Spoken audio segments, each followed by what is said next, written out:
Hi YouTube, MasonSushi here. Decided to do a video here.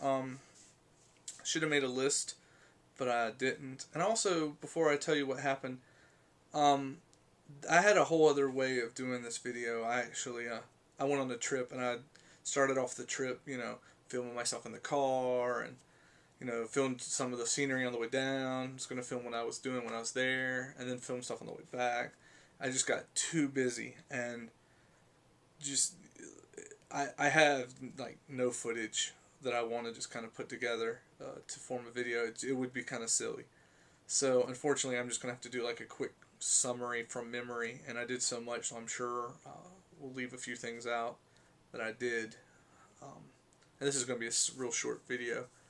But this past Friday, March, yeah, March 5th, I think it was. I went to Lebanon, Tennessee on a 7-hour drive to visit some fellow NA members, and then drive up north a couple hours into Tennessee to visit another NA member. So I left out at Friday at about 8:30, 9 o'clock my time. They're an hour behind us. Drove there. Gorgeous drive. Pretty mountains. Just awesome. If you ever get to do it, you should. Um, get down there, visit their store. They own a retro shop. Go to their store, eat dinner with the family. I was crashing at their house. I spend money on games, paying for hotel rooms. Eats into my game money, so you gotta be careful with that. Uh, did that, ate at Ryan's. Had a good night. Next morning, got up real early, went to the flea markets. Steve took me around some of his favorite spots. Came back, and then we went off. Me, Catherine, and then Steve went out to hit a place called Unclaimed Baggage, which I've never been to before, and I think they said there's only 2 of them in the country, and for some reason it's in their area. And I'm assuming what happens is all the airports around gather up all the things that get left, in luggage that no one claims, or the tags get tore off or whatever, and they just empty them out and sell them, which I guess is a good way of kind of recycling. One part of this store is video games slash electronics, kind of light on anything old. They did have a tiny rack of Super Nintendo games, mostly sports.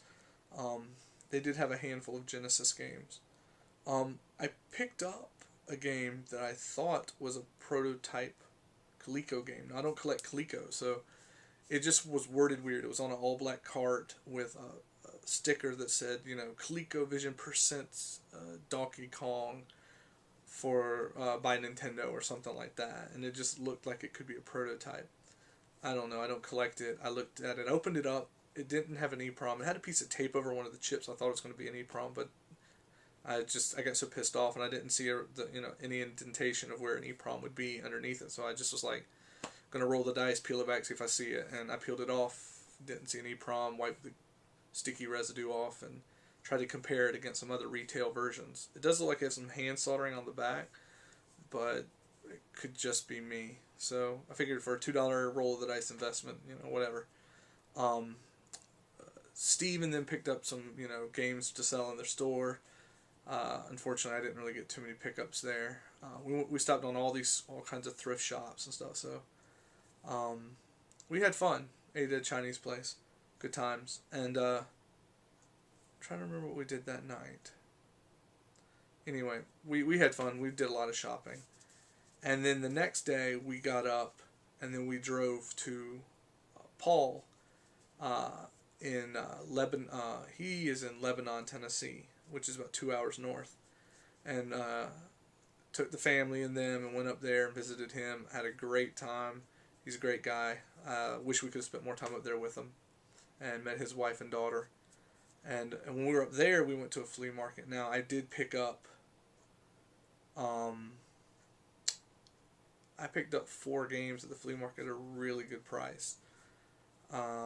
Which I'm going to actually, I don't ever do pick up videos, and I explained that one in my other one. I usually just pick up so many games, and it's, during the week, 2 here, 3 here, 1 here. I'm not going to, pull them off the shelf and just gather them up for a video. But this one, I counted them, and I think I have 42 games or so. And then I have a few accessories. I got a couple controller kind of things, and got a book, you know, a couple little trinkets that, you know, add up. So it's actually a decent kind of group of stuff to show you guys. So I'll actually do a pickups video of what I did. So going back to my story, sorry. So we did Paul's place. Had a blast. When I came back from Paul's, it was late. It's like 9 o'clock at night or something. The family went back to the house, and me and Steve went up to his shop to do some swapping. You know, I brought a little extra trade stock I had. I don't keep much because normally I don't find the need to buy extra copies of stuff I already have unless it's just like stupid good deals. And where I live, there's not very many stupid good deals. You know, there's too many eBay resellers, and there's too many people that know what stuff's worth. So I traded what I had, which, you know, and we came out even for the most part, and so that's where a lot of that came from. I did forget to mention, I do remember what I did Saturday evening now. We, on the way back, we stopped at a lot of different places, and we went to a couple play-in trades. We ended up pranking 2 play-in trades. They knew some of the people at one of them and didn't know any of them at the other play-in trade. But when I went and visited them, they asked me to bring some of my nice higher-end carts. So, because they never kind of saw them in person. So I was like, why not, you know, help them out, let them see something fun. So I took my Stadium Events, my Caltron, my Cheetah Man 2, my Bubble Bath Babes, and I think I took my Prototype Scat. Oh, and I took my Donkey Kong competition cart. I guess all my high-end carts or something.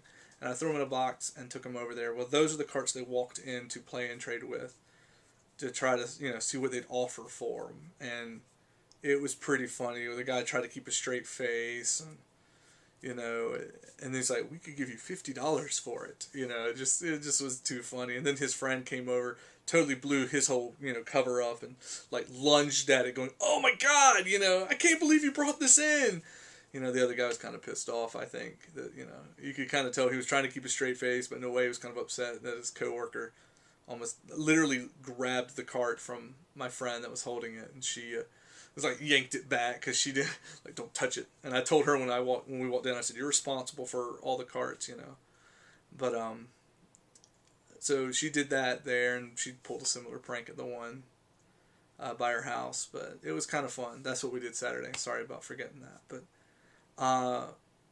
And then this, I'm actually recording it the day I got back, Monday. Left out today and drove my 7 hours back. And kind of tired, but I've had a blast. I wanted to thank Catherine and Steve for letting me come to their place. Thank you, Paul, for letting us come up for a couple hours at your place and show us around up in Lebanon and go to the flea market. So, anyway, what I'm about to do is actually sign off this vid, and I'm going to make my pickup vid. And actually I did record a few minutes, a 10-minute video in their store, pointing out some things that I noticed about retro shops and stuff like that, which I think is pretty cool. I did record that one 3 times, which I normally am a one-take, one-time kind of person. But in a retro shop, it's so hard to do everything, and, you know, when you get, you know, retro shops generally aren't huge to begin with, but there's still a lot of things to look at and see and point out. And so I do it, and then I'd forget something out where I didn't want to, or ran over time, or something like that. And you just want to say everything and cram it into this 10-minute allotment that, you know, YouTube gives you, and you just can't. It's just so hard. So by the 3rd time I did it, there's things I kind of said that I left out, and, you know, it was suggested that why don't I just kind of splice things together, you know, to say certain things. I was considering it, but, you know, I don't edit, you know, I don't like to splice things together, and I don't even really like re-recording things multiple times, but just on that special circumstance, I felt the need to, because, you know, it's not like I could say, well, I screwed it up so bad, I'll come back and do it again later. So there'll be a couple videos from this trip. This one being the first one. There'll be a pickups video, and there'll just be a video of me starting off in the store, and that'll be my experience from my weekend in Huntsville, Alabama. So thanks for watching my channel. I've got a few new subscribers, and come back and see me, guys. Thanks for watching.